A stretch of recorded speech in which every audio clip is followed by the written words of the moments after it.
Bueno, y continuamos aquí en Vladimir a la Una y lo hacemos con Carlos Melo, dirigente del partido Copey. ¿Cómo está, Carlos? Ya, buenas Bienvenido. tardes. Buenas ¿Cómo tardes, estás, claro. Buenas tardes. ¿Cómo va la cosa? Bueno, bien, me gustaría, Carlos, un balance tuyo sobre la situación actual, lo que ha pasado en estos últimos días, el desmantelamiento de los campamentos instalados en el municipio de Chacao, en el municipio de Baruta. ¿Qué va a pasar Ya. aquí en adelante? ¿Cuál va a ser, digamos, el desenvolvimiento de la Claro, oposición? lo que pasa, la pregunta que me hacen tiene varios elementos. Ah, sí. Uno de los elementos es la política de la oposición. Otro elemento es el tono de la represión y el control de las protestas. Son como varias cosas y bueno, yo a veces me meto en problemas por decir las cosas que creo y las cosas que pienso. Toda mi vida creo que me he metido en problemas por eso, por estar opinando con democracia, porque a fin de cuentas uno lucha por democracia y eso implica que tú digas lo que piensas, ¿no? Aunque no le guste a los demás. Aunque no le guste. Y además eso de hacer política para la sonrisa, para sacarle sonrisa a la gente, a veces también es bueno en las elecciones, pero hay un momento que hay que reflexionar. Fíjate, yo quiero dejar claro dos cosas. Primero, como te va a venir esa pregunta en cualquier momento por ahí, yo tengo 10 años en Copey ya, porque siempre preguntan, ¿y qué haces tú en Copey? No, yo tengo 10 años en Copey, he estado en una posición democrática. ¿Está bautizado? Yo estoy bautizado. Es más, yo soy graduado de una escuela esta. ¿Jesuita? No, la parroquial Santa Teresa. Y bautizado ahí en la Candelaria, o sea que. Porque siempre me hacen la misma pregunta, ¿no? Te la hago ahora, fíjate. El tema de la política. ¿Cuál ha sido la política, y empiezo por ahí, del partido Copey? La política del partido Copey ha sido diálogo, protestas pacíficas, o sea, el encuentro con los factores ciudadanos, y hemos rechazado, aunque el gobierno siempre dice, ustedes no se deslindan de la política violenta, hemos rechazado la política, la protesta violenta sistemáticamente, y Roberto lo ha dicho Roberto Enrique, digo Roberto como si todo el mundo lo conociera, Roberto Enrique, el presidente del partido Copey, lo ha dicho sistemáticamente, y no nos vamos a salir de allí. En consecuencia, y yo en lo particular, y lo dije en un programa de radio hace tiempo que estuvimos, hace meses que estuvimos conversando, porque ya esto de las protestas de la guarimba y todo esto tiene 3 meses, yo dije, no estamos de acuerdo con las guarimbas, no estamos de acuerdo con los bloqueos, y lo digo responsablemente. Eso no quiere decir que no estemos de acuerdo con la protesta, son dos cosas diferentes. Esa metodología de protesta tiene una característica muy particular, y creo que la protesta, que además las protestas no van a parar, Vladimir.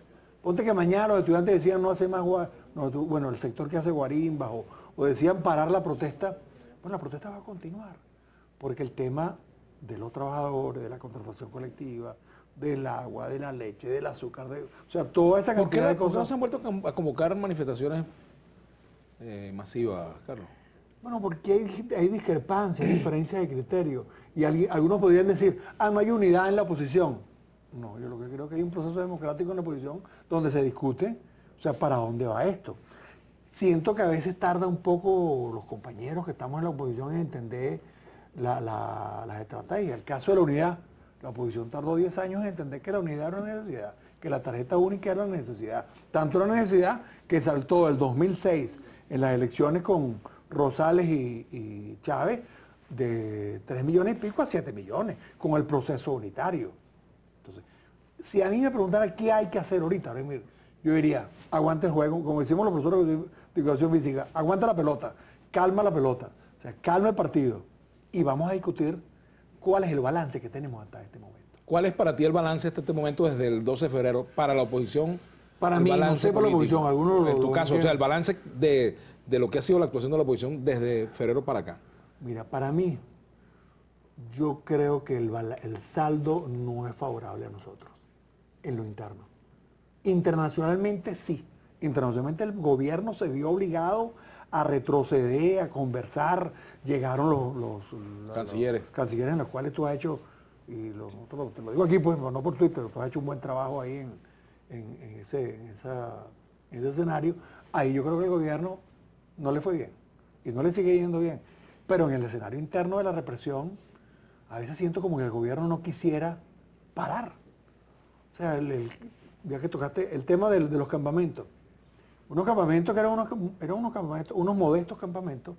O sea, tú les metes aquel nivel de represión que le metiste, los capturas a todos, los llevas a tribunales, generas una noticia en un momento en el cual que parecía que venía un proceso como de calma y revisión de la protesta. Y así ha sucedido sistemáticamente. Entonces a veces siento que un sector de los compañeros de la oposición no quisieran que hubiese diálogo, y a veces siento que un sector del gobierno no quisiera que hubiese diálogo. O sea, parece que algunos coinciden, extrañamente, particularmente algunos coinciden, y eso a mí me preocupa. O sea, porque además, tenemos unos detenidos allí, hay 178 detenidos de esta situación de los últimos 3 meses, más los presos políticos, los policías metropolitanos, Simonovi, Leopoldo, etcétera, etcétera.